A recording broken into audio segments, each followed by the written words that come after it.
परीक्षित जी महाराज ने कहा था कि जो हमारे प्रश्नों का उत्तर दे सके वह संत आकर के व्यासपीठ पर विराजमान हो गए और हमारे लिए भगवान की कथा का श्रवण कराए। लेकिन उतने बड़े बूढ़े संतों में, उतने विद्वान संतों में कोई भी खड़ा नहीं हुआ, कोई भी नहीं बैठा।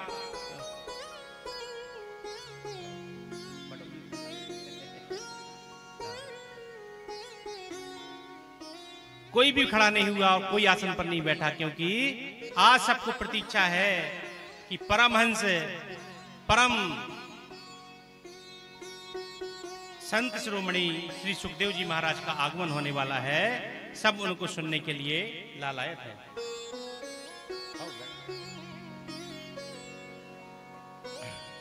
सब उनको सुनने के लिए लालायत है। और सुखदेव जी आकर विराजमान हुए।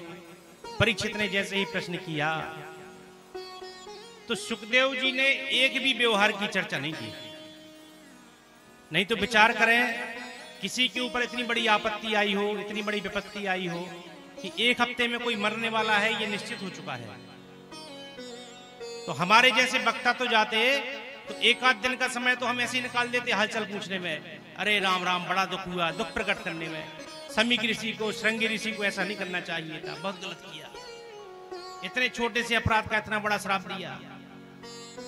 व्यवहार की बातों में कुछ ना कुछ व्यवहार की बातें तो करते, लेकिन सुखदेव जी ने एक भी शब्द व्यवहार का नहीं बोला, एक भी शब्द। परीक्षित ने जैसे ही प्रश्न किया और सुखदेव जी का वक्तव्य चालू हुआ तो सुखदेव जी ने बोलना प्रारंभ किया, तो सीधा उपदेश देना चालू किया। सुखदेव जी कहते हैं, बरीयानेशते प्रश्नः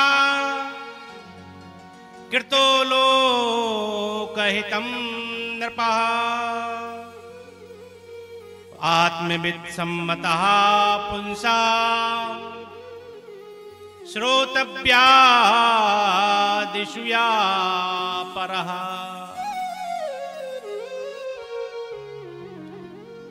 हे राजन, तुमने जो प्रश्न किया है कि जल्दी मरने वाले को क्या करना चाहिए, तो बरीया अनेशते प्रश्ना कृतो लोक हितम नपः।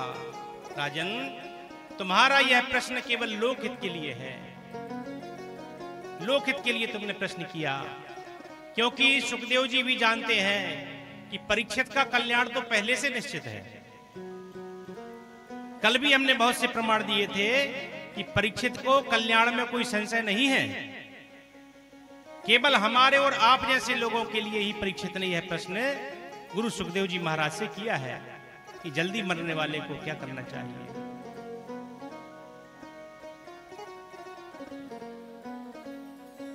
सुखदेव जी कहते हैं, राजन चिंता मत करो, और अभी हम हैं। सुखदेव जी गारंटी ले रहे, अभी हम हैं, तुम्हारे पास बहुत समय है। 7 दिन कम नहीं होते, 7 दिन का समय बहुत होता है।